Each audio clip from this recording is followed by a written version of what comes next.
تحياتي لكم جميعا. مشكلة الشخير أو إصدار الأصوات أثناء فترة النوم، هذه المشكلة تحدث عند الكثير من الناس. خلينا نقول 1 من 4 نساء ممكن يحصل معهم، أو 1 من 3 رجال، يعني نسبة وجود الشخير عند الرجال أكثر منها عند النساء. الشخير يحدث لعدة أسباب، اللي هي أسباب بتؤدي لتضيق في القناة اللي بتدخل الهواء عن طريق الأنف، عن طريق الفم، أو احتقانات أو تسكيرات من منطقة البلعوم أو في منطقة الرئتين. هذا كله بيؤدي لخروج أصوات زي السفير اللي هو الشخير، اللي خطورته، هلا ركزوا لي معي، خطورته إنه هو عرض، هو تنبيه لشغلة حاصلة. شو الشغلة اللي هاي حاصلة وخطرة بموضوع الشخير؟ أول شيء انقطاع دخول الأكسجين إلى الرئتين، وتوقف دخول الأكسجين إلى الرئتين اللي هو بيؤدي لحالات، إذا مش وفاة، حالات شلل كامل أو حالات صعبة في الجسم. إذا ما أدى لانسداد كامل وتوقف عن التنفس بيؤدي لانسداد جزئي، وعشان هيك في عنا الأصوات هذه. الانسداد الجزئي يؤدي إلى تقليل نسبة الأكسجين اللي موجود، وحيدخل عن طريق النوم وانت نايم 8 ساعات وما بتتنفس لأنه المجاري التنفسية مسكرة. هاي ثاني شيء. ثالث شيء، الشخير يؤدي إلى عدم حصولك على النوم الكافي ودخول في حالة النوم العميق، اللي هو 3 أو 4 مرحلة من النوم، اللي هي المرحلة اللي بصير فيها إفراز الهرمونات، هرمونات النمو، الهرمونات هذه اللي ضد الالتهابات وضد الدبريشن وضد التهابات المفاصل، وبتساعد على عملية تحسين الجسم وبناء الجسم. في شخير فيش نوم، في شخير فيش أكسجين، في شخير في كمية قوة ومش هتوصلنا، اللي هي هنشعر بعدها طبعا النتائج اللي ملاحظة، اللي هو أول شيء التعب. نقدر نلخصها بموضوع التعب، الإرهاق، عدم النوم، ومشاكل داخلية بتصير في الجسم انتو ما بتشعروا فيها ولا بتعطي أعراض زي الأعراض اللي بتلاحظوها على شكل تعب. التعب بيحصل لما يكون في عندي مشكلة في النوم، لما يكون عندي في الجهاز الهضمي، لما يكون عندي مشكلة في كمية الأكسجين، ما فيش طاقة، ففي النهاية بدي أتعب. شو الحلول السريعة والحلول الطبيعية لحل موضوع الشخير؟ الحلول بتختصر بالأمور اللي بدنا نعطيكم إياها هلا، اللي هي مش بس للشخير ومش بس لفتح القناة من المنطقة هذه، كمان هذه بتساعدكم على توسيع الأغشية اللي في المنطقة هذه، إفراز اللعاب والمخاط بشكل أفضل، عمل ترطيب للمنطقة هاي، عمل تليين للمناطق التنفسية كلها بالشغلات هذه اللي بدنا نستخدمها. أول شيء طبعا قبل ما أبلش عشان أقول يا الله وشمر، بدي أستخدم التبخيري اللي هي بريك شاي. بتحطوا فيه المياه الساخنة، وعلى المياه الساخنة هذه بدنا نعمل تبخيرة اللي نستنشقها. التبخيرة هذه ممكن تحطوا فيها حسب المزاج، ممكن تحطوا قرنفل، بصل، لازم شرحات بصل وتحطوه، ثومة، ليمون ضروري جدا، تحطوا نص شقحة ليمون أو تقطعوها الليمونة كاملة مع الكشر في المية. ممكن تحطوا صودا طعام معلقة، ممكن تحطوا معلقتين خل، ممكن تحطوا الزنجبيل، تضيفوه الشاي المطحون، الزنجبيل، ممكن تحطوا السمسم، ممكن تحطوا النعناع، ممكن تحطوا الزعتر، ممكن تحطوا ايش كمان، القرنفل، قلنا لكم اياه مهم كتير. هذه كلها التبخيرة اللي هي المواد والزيوت العطرية اللي بتطلع مع البخار وبشكل حراري. هاي المهم في الموضوع، حرارة، يعني هيك احنا بناخد حرارة، بخار، ترطيب، توسيع، وتنشيط للدورة الدموية، وتضييق لحدة الالتهابات اللي موجودة هون وتليينها، تليين العضلات والغضاريف هذه اللي بتشكل كل الجهاز التنفسي، كلها غضاريف يعني بدنا نحركها، مش عظام يعني قابلة للتحريك، أو إذا في لحميات أو شيء بنساعد على تخفيف حدة الاحتقانات. فالتبخير هاي ضروري، بتحطوا راسكم تحت على البخار مباشرة وبتعملوا عملية استنشاق. بده يكون من الأنف، بدكم تسكروا ثمكم وكل الاستنشاق يكون من الأنف، وإزالة الهواء اللي هو الزفير بده يكون من الفم، بس لازم دائما نستنشق من الأنف بشكل عميق ونطلع راسنا أثناء الاستنشاق لورا، اللي نزيد سعة القفص الصدري وندخل هواء أكتر، وناخد نفس شوي شوي لمدة 5-6 ثواني.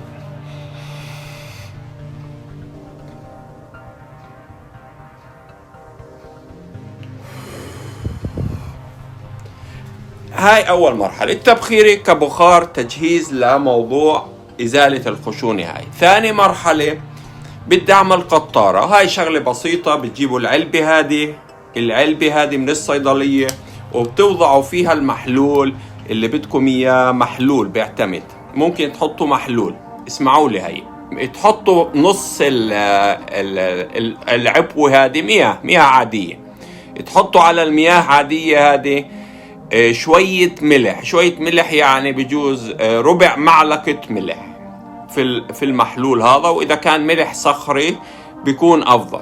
بتحطوا فيها إذا متوفر عندكم قطرة زيت زيتون، قطرة زيت سمسم، قطرة زيت نعنع، وقطرة القرنفل، قطرة واحدة من هالزيوت العطرية هذه، ومع الليمون. وما عليكم في هاي الحالة إلا بتخضوها مظبوط وبتعملوا عملية التص هذا على المنخار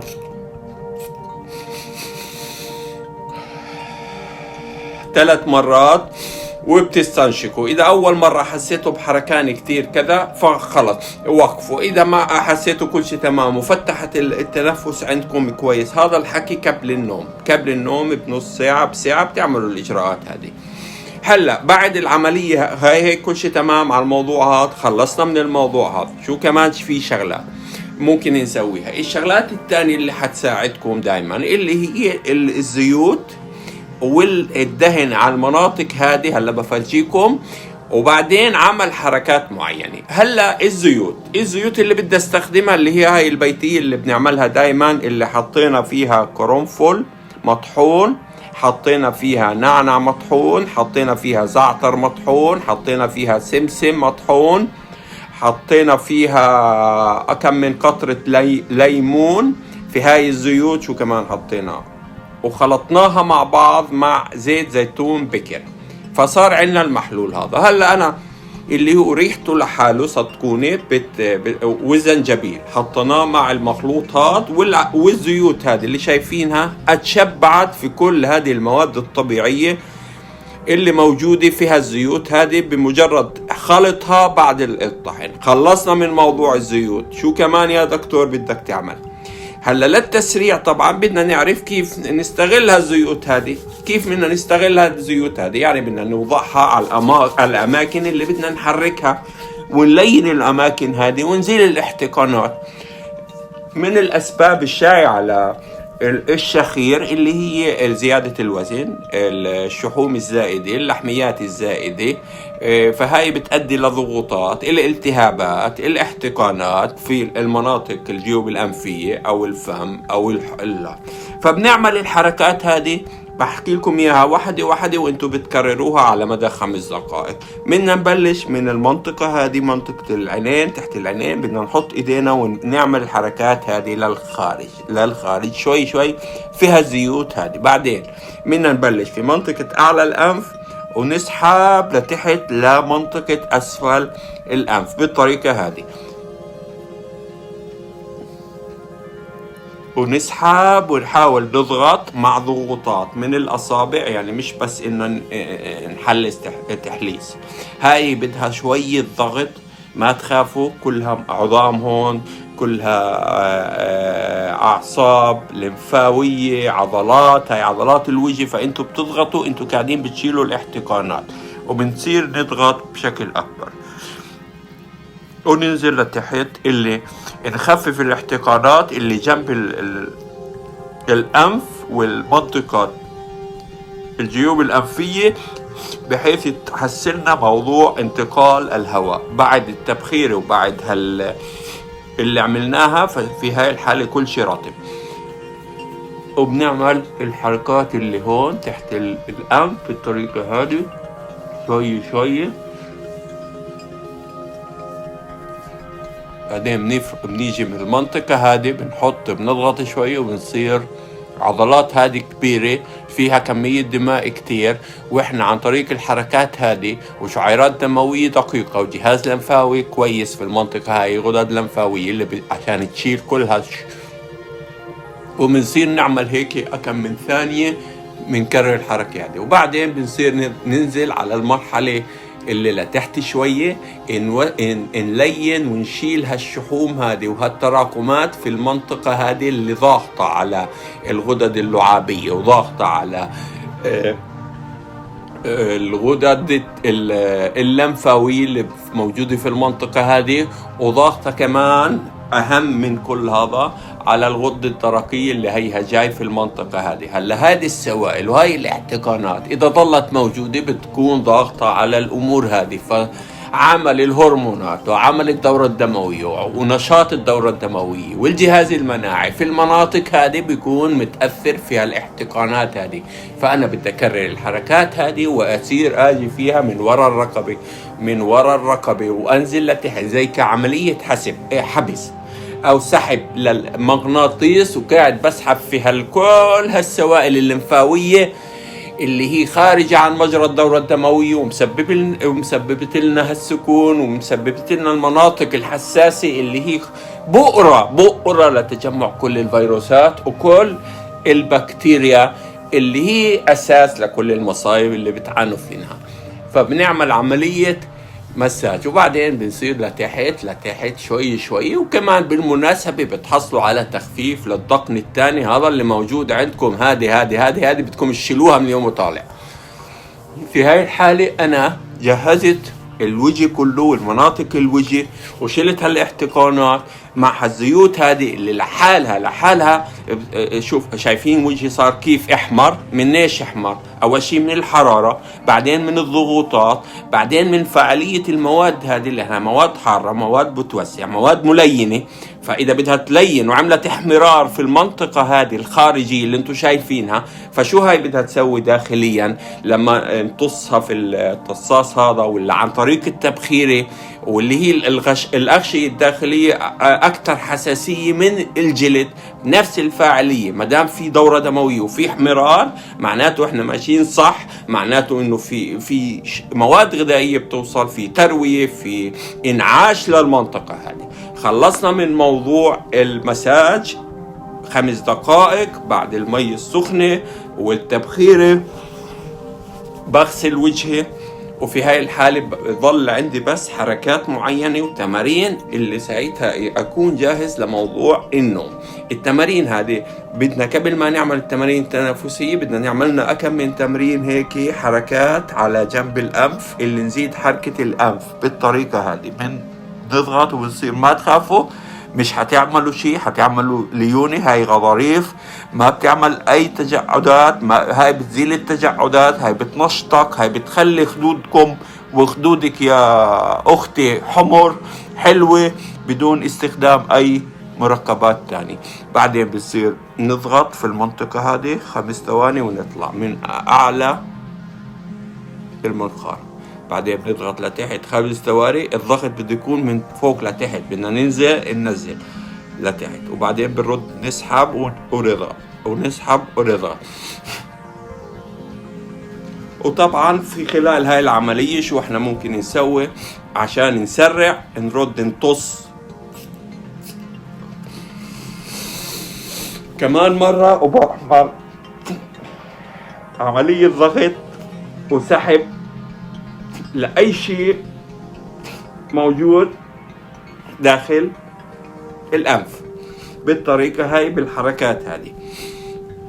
الحركات اللي لازم تسووها هذه مش اختيارية عشان تاخذوا فعالية كويسة، اللي هي حركات العضلات هذه كلها، لأنه سبب رئيسي هذه المنطقة والشحوم اللي موجودة هون هذه المناطق هذه كلها سبب رئيسي في عملية الشخير. فبنيجي احنا هاي الحركة بدكم تعيدوها قد ما تقدروا، اللي تنشطوا الرقبة وتفتحوا المجرى الوحيد للجهاز التنفسي. يعني نلينوا عن الحركات هذه، مش بس بتلين لك المفاصل ومنطقة الرقبة وبتفتح لك المجاري التنفسية، كمان بتعمل على شد في العضلات هذه، اللي الشد هذا والانقباضات هذا عفوا يساعد على الذبذبات هذه من أمام العضلات، بيساعد على إخراج هذه السوائل وتنزيلها بشكل أسرع، لأنه دائما اهتزاز معناته حركة، معناته في تسريع، مش بس دورة دموية، وتسريع جهاز لمفاوي وتسريع انتقال السوائل هذه للقلب لعملية تصفيتها عشان نتخلص منها. الحركات الثانية اللي هي على اليمين على اليسار، على اليمين على اليسار، على اليمين على اليسار، 10 مرات 15 مرة، 10 مرات 15 مرة. هاي الحركات كلها بدكم تسووها. وبعدين لما نخلص من هاي الحركات تحركوا ركبتكم وتنشطوا حالكم، اعملوا لي حركتين 3 تنفسيات، أكم من تمرين تنفسي عشان تدخلوا كمية أكسجين أكثر وتاخذوا مخزون قبل ما تحطوا راسكم. لأنه هذه العمليات كلها اللي هلا بفرجيكم إياها من البداية، هاي بتسرع من إفراز الدوبامين، وهذا اللي بدنا إياه قبل ما ننام. بدنا كمية أكبر من الدوبامين اللي هو بخليكم ترتخوا وتروحوا لمرحلة النوم وتدخلوا في النوم العميق. كل ما زاد الدوبامين كل ما زاد هرمون النمو، كل ما زاد هرمون السعادة، كل ما زاد هرمون الانتعاش، كل ما زادت كمية الأكسجين اللي حتدخل، لأنه هذا حيريح جهازك التنفسي وحيريح الجهاز البراسمبثاوي وحيريح القلب. فكل المنطقة هذه في وجود الأكسجين وكمية الأكسجين المطلوبة بتؤدي للانتعاش، اللي هو عكس قلنا لكم الأعراض هذه اللي هي التعب والإحباط وعدم القوة، اللي هي أعراض للمشاكل التانية اللي بيحصلها قلة الأكسجين والأضرار اللي على القفص الصدري. هلا هذه الأمور نفس الشيء كويسة للوقاية من كورونا، كويسة لتحسين المشاكل التنفسية. اللي عندك أزمة بدك تعمل نفس الشيء، عندك مشاكل مية على الرئة بدكم تعملوا نفس الشيء، نفس الخطوات. هذا فيش علاج. في عندي وجع راس بعمل نفس الخطوات، في عندي دوخة وخضران في منطقة الوجه بعمل نفس الخطوات، في عندي مشكلة في العصب السابع ولا العصب السادس بعمل نفس الخطوات، في عندي مشكلة في وجع أسنان بعمل نفس الخطوات. يعني هذه العلاجات هذه هي للشخير. أنا عشان أجر إجركم قلت لكم للشخير، بس هو الشخير بحل لكم مشاكل تانية، وحتتفاجئوا لما تشوفوا وجع راسكم راح من وراء. لا أكيد حيروح، لأنه هذا مصدر للأكسجين. إذا دخلنا لكم أكسجين ببلاش وساعدناكم تدخلوا أكسجين، وفترة النوم اللي هي أهم فترة بدنا فيها الأكسجين على أساس دماغنا يشتغل مظبوط عشان يفرز ويجهز لنا هالهرمونات اللي لما نصحى على 4:30 الصبح نلاقيه جاهزات وفريش. إذا صحينا على 8:30 بتكون خربانة هاي الهرمونات، ما بنحصل الكمية اللي بنحصلها على 4:30. بيفتحوا الدكانة على 4:30، بتلحق مع أشعة الشمس، مع هالحركة اللي بدك تكون فيها على 4:30، مع غسل وجهك، مع التمارين التنفسية، مع صلاة الصبح. كمان الشغلة اللي بتساعدكم كتير في عملية الشخير وعملية فتح المجاري التنفسية، اللي الشغلة ما تستهينوا فيها، اللي هي الغرغرة. الغرغرة اللي هي عبارة عن وضع مياه، الأفضل تكون مياه فاترة أو مياه يعني أكثر من الفطوري، ويكون معها محلول بسيط نفس المحلول هذا اللي حطناه. بنحط مية قرنفل مطحون فيه أو مغلي، أملاح، زعتر، نعناع، بصل، وبنتغرغر في المياه الساخنة، زنجبيل، وبنتغرغر في المياه هذه. شو يعني أتغرغر؟ لما بحكي أتغرغر يعني أنا بعمل تمارين تمارين للحبال الصوتية، تمارين لكل العضلات اللي بتتحرك ابتداء من منطقة البلعوم والمنطقة العلوي من القفص الصدري، هذا كله بتحرك في عملية الغرغرة. ومنطقة المنطقة اللعابية في المنطقة هذه والغدد هذه كله في حركة، والعضلات كله في حركة، وهذا بيساعد. طبعا احنا قلنا لكم الحركة بتساعد بشكل كبير، بشكل أضعاف لتدخيل المواد الغذائية لا داخل الجسم. فإحنا لما نحط مية ونوقف المية في منطقة الأنف ونصير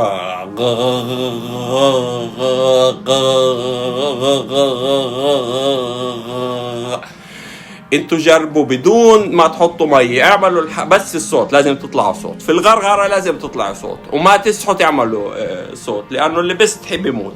فبدكم تغرغروا وطلعوا صوت، واللي يحكوه وتحسوا انه المية هذه قاعدة بتعمل جاكوزي داخل هذا. وهاي مش جاكوزي عادية، هاي جاكوزي وفي معها خلطة أعشاب. الأعشاب هذه فيها مواد، هاي إذا بتصير تضرب في الأجهزة في العضلات اللي جوا وفي القناة، بتعملوا أنتوا عملية خض طول الوقت في المواد الفعالة هذه عشان تسرعوا أول شيء من وصولها للجسم، وصولها للخلايا هذه وللأغشية وللغضاريف اللي تعمل عملية تليين.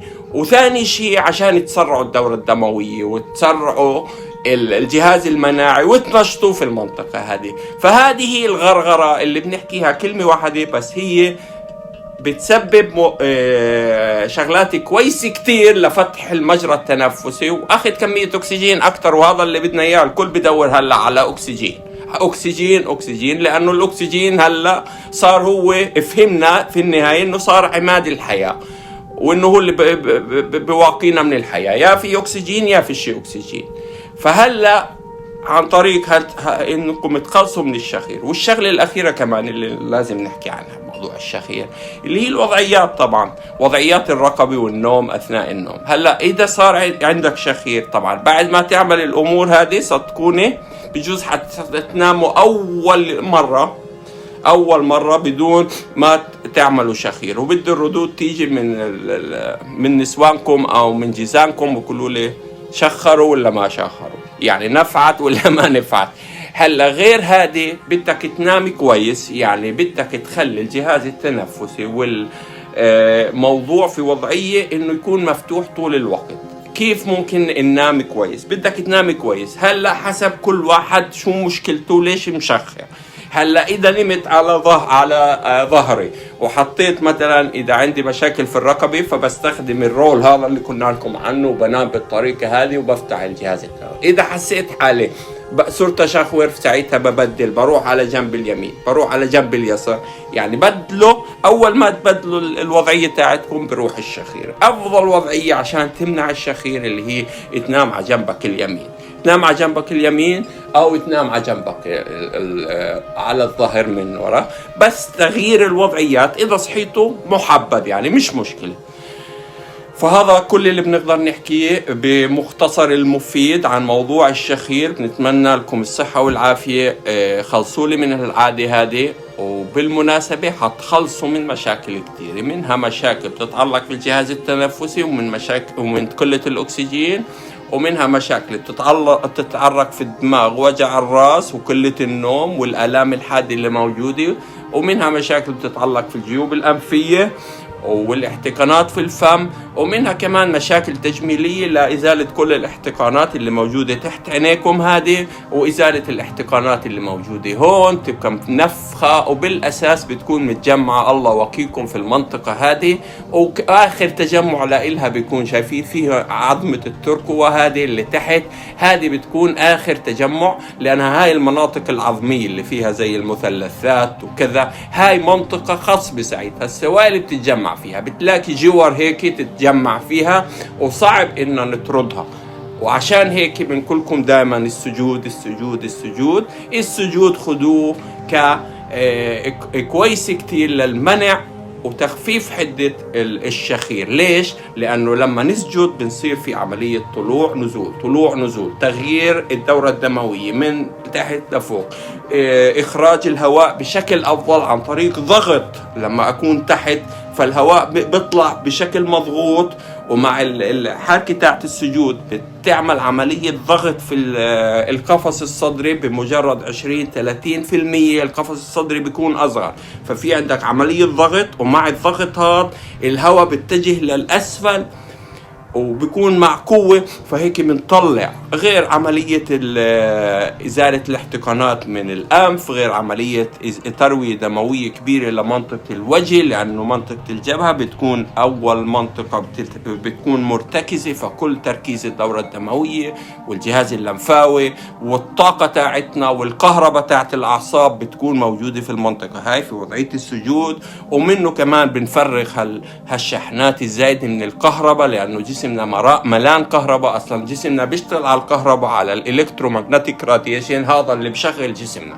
فأمرار الشحنات هذه بتكون زايدة، يعني بتكون عندنا طاقة زايدة بدنا نخلص منها من منطقة يا الجبهة أو وإحنا واقفين على جرينا ونمشي حافين القدمين، هذا كمان بخلصنا من هالشحنات هذه. بنتمنى لكم الصحة والعافية، شكرا لكم. إن شاء الله نكون غطينا لكم كل الطرق الطبيعية لتخفيف مشاكل الشخير، بس استخدموها وحتلاقوا فيها الأساس والحل الأنسب لكثير من المشاكل. إذا هاي الأمور ما نفعت معكم اتوجهوا في هاي الحالة للأمور الثانية، العلاج الثاني اللي بتلخص تقريبا في غير الشغلات هذه الطبيعية اللي أعطيناكم إياها، عملية جراحية، عملية تقويم، أجهزة معينة بتخلي لكم المنطقة هذه. أو إذا واحد عنده صعوبة في التنفس أو توقف في التنفس أثناء الليل، في أجهزة معينة بعطوا إياها للإشعار وتخفيف من هذه الحالات اللي في العادة خطيرة جدا، وخصوصا عند الأطفال. عند أطفالكم هذه العادة خطيرة جدا، فحافظوا عليها. وقبل ما تعملوها لإلكم انتوا هاي الأمور، اعملوها للأطفال الصغار، لأنه كتير حالات بتصير وفاة بسبب انقطاع التنفس في فترة الليل. شكرا لكم، تحياتي لكم. أي أسئلة أي معلومات بدكم إياها رجاء من عيونك اكتبوها بس في التعليقات على أي فيلم بدكم إياه، وأنا بقرأ التعليقات. وهي خيطمتي الله وكيلكم من كندا لكل العالم، بس عشان تخففوا ولو بالقليل في الشغلات الطبيعية هذه من مشاكلكم اللي هي ما شاء الله. ومدام قاعدين في البيت هلا وما شاء الله، فنلتهي بحالنا ونصير نرجع لهالطرق الأصيلة لأصلنا، ونحاول نعالج حالنا بالشغلات البسيطة هذه اللي حتلاقوا فيها هي الأصل والبديل عن كتير شغلات كنتوا تستخدموها ومتوقعين انه هي اللي بتجيب النتيجة، وابعدتوا عن الشغلات هذه. هلا اجى الوقت انكم كلكم ترجعوا للأصالة هذه. شكرا لكم، تحياتي، هلا بيكم.